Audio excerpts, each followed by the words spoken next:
ቢሾፕ ዳዊት ሞላልኝ ላለፉት 4 አስርት ዓመታት ያህል የእግዚአብሔርን መንግሥት ያገለገሉ በአገር ውስጥና በውጭ አገራት የወንጌልን እውነት የገለጡ ለሚሊዮኖች በረከት መሆን የቻሉ የምድራችን አባት ናቸው።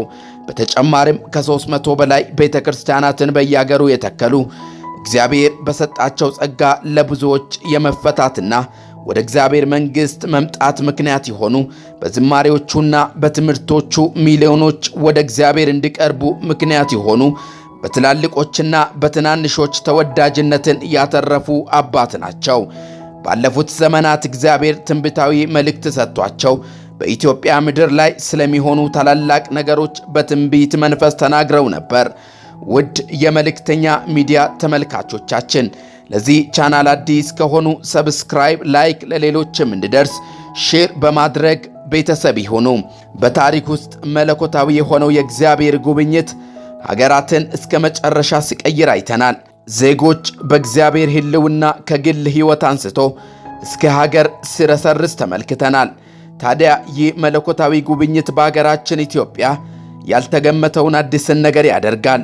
እግዚአብሔር እንዲህ አለኝ፣ በኢትዮጵያ ትልቅ ጉብኝት ይሆናል። በሁሉም አቅጣጫ ይቺ ምድር እግዚአብሔር ያስባታል። ሰዎች የቱሪስት መስህቡን ለማየት ወደ ኢትዮጵያ ይተማሉ። በዚህ ጊዜ የኢትዮጵያ ኢኮኖሚ በኃይል ማደግ ይጀምራል። በዚህም ምክንያት በዓለም አቀፍ ደረጃ ሆቴሎች ይገነባሉ። ከዚያም በተጨማሪ እግዚአብሔር እንዲያሳየኝ በኢትዮጵያ ውስጥ የሚነሱ እጅግ ታላላቅ እግዚአብሔር የሚጠቀምባቸው የተለያዩ ውስብስብ የሆኑ ችግሮችን የሚፈቱ እግዚአብሔር የቀባቸው ሰዎች ይነሳሉ። ይህንን ቅባት ለመካፈል ከዓለማት ሁሉ ነጮች ይመጣሉ። ኢትዮጵያ በራጮችና በሌሎች ነገሮች እንደምትታወቅ ሁሉ እግዚአብሔር በቀባቸው አገልጋዮች ትታወቃለች።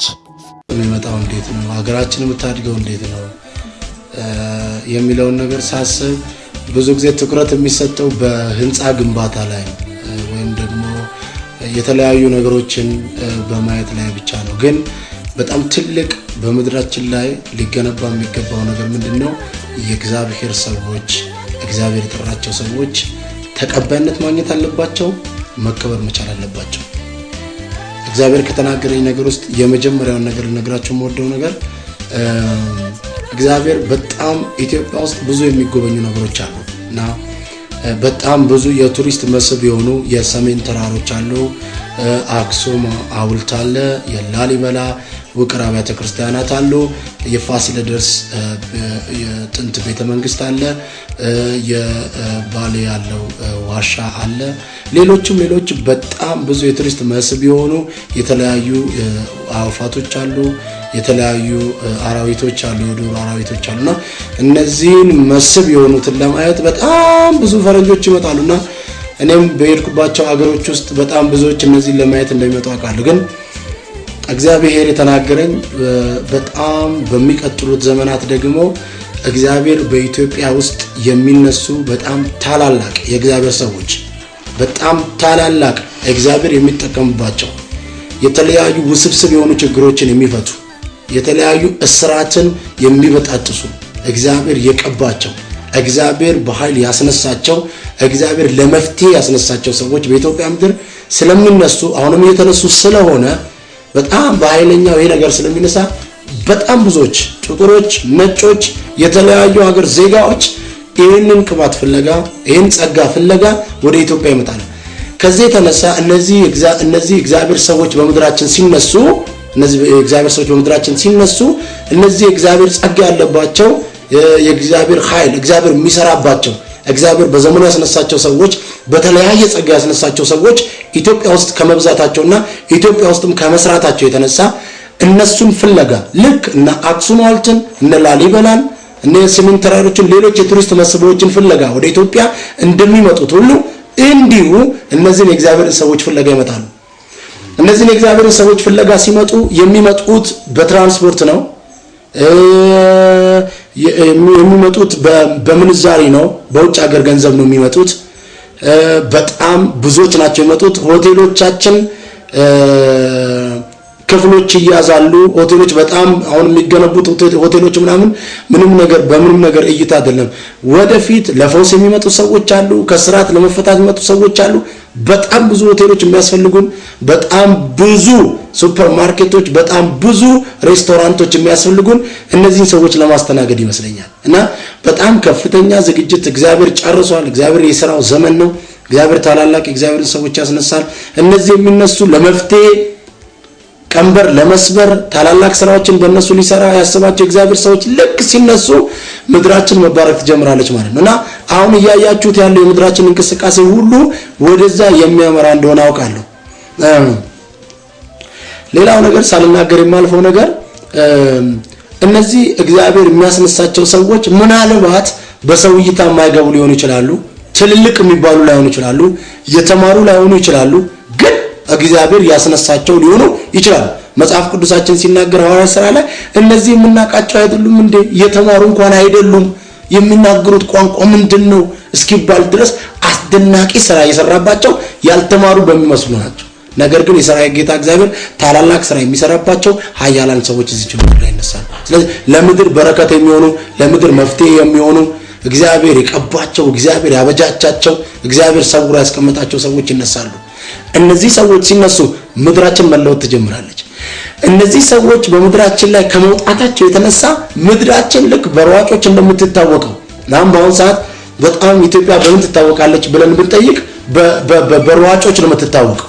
በጣም ብዙ ሯጮች አሉን፣ ያውቋቸዋል። እና እንደውም የሚገርማችሁ ነገር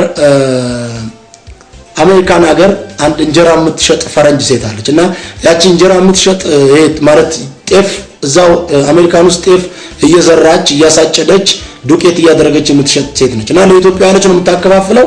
እዛ ላይ የና አበበ ቢቂላን ፎቶግራፍ እንደገና አሁን ደግሞ በዘመን የና ኃይለ ገብረስላሴን የነ ቀነኒሳን ፎቶግራፍ የነ ደራርቱን ፎቶግራፍ አድርጋ ነው የምትሸጠው። ስለዚህ በሯጮች በጣም ኢትዮጵያ ታውቃለች ማለት ነው። በሚቀጥለው ዘመን ደግሞ እግዚአብሔር በሚያስነሳቸው ሰዎች ምክንያት ኢትዮጵያ በታላቅ ሁኔታ ትታወቃለች ማለት ነው። በጣም ብዙዎች ወደ ኢትዮጵያ ይመጣሉ።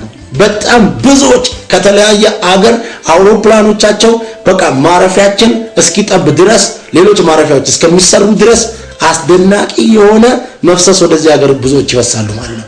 ያን ጊዜ ኢትዮጵያ ትባረካለች ማለት ነው። የእግዚአብሔር ሰዎች ለኢትዮጵያ በጣም አስፈላጊ ናቸው። የእግዚአብሔር ሰዎች ሲነሱ የእግዚአብሔር ሰዎች እግዚአብሔር የቀባቸው ሰዎች ቀንበር ለመስበር፣ ፈውስ ለማድረግ፣ እስራት ለመበጣጠስ የእግዚአብሔርን ቃል ምክንያቱም የእግዚአብሔርን ቃል የሚሰብኩ ሰዎች ሲነሱ ሰዎች ለህይወታቸው መመሪያ ስለሚያገኙ መመሪያ ለመቀበል ይመጣሉ ማለት ነው። ስለዚህ በተለያየ ሁኔታ እግዚአብሔር የሚያስነሳቸው ሰዎች አሉ። እነዚህ ሰዎች የተነሳ ምድራችን ልክ የቱሪስት መስህብነቷ በሌሎች በአብያተ ክርስቲያናትና በሌሎች ታሪካዊ ገጽታዎች ብቻ ሳይሆን የእግዚአብሔር ሰዎች ከመኖራቸው የተነሳ መንግስት ሁሉ እያወቀው አገር ምድር እያወቀው የእግዚአብሔር ሰዎች ፍለጋ በጣም ብዙ ጥቁሮች፣ ነጮች፣ የተለያየ ሀገር ዜጋዎች ወደ ኢትዮጵያ ይመጣሉ። ይሄን እግዚአብሔር ተናግሮኛል፣ ደግሞ ያደርጋል።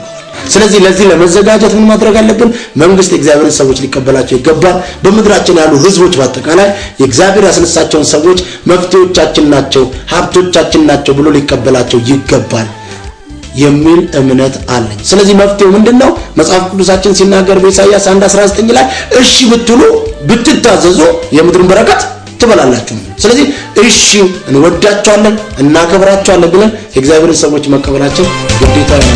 ውድ የመልእክተኛ ሚዲያ ተከታታዮች የእግዚአብሔር ቃል ስናገር በትንቢተ ኢሳይያስ ምዕራፍ 43 ቁጥር 13 ላይ እሰራለሁ የሚከለክልስ ማን ነው ይላል። እግዚአብሔር ከተናገረ የተናገረውን ቃል የሚፈጽም ታላቅ አምላክ ነው። እግዚአብሔር በእርግጥ ኢትዮጵያን ከጎበኛት በላይ ይጎበኛታል። ምክንያቱም ኢትዮጵያ እጆቿን ወደ እግዚአብሔር ትዘረጋለች። ለቅሶ በደስታ፣ ሞት በሕይወት፣ ስብራት በመጠገን፣ ቅምና ጥላቻ በምህረት ይቀየራል። እግዚአብሔር ይህንን ያደርጋል።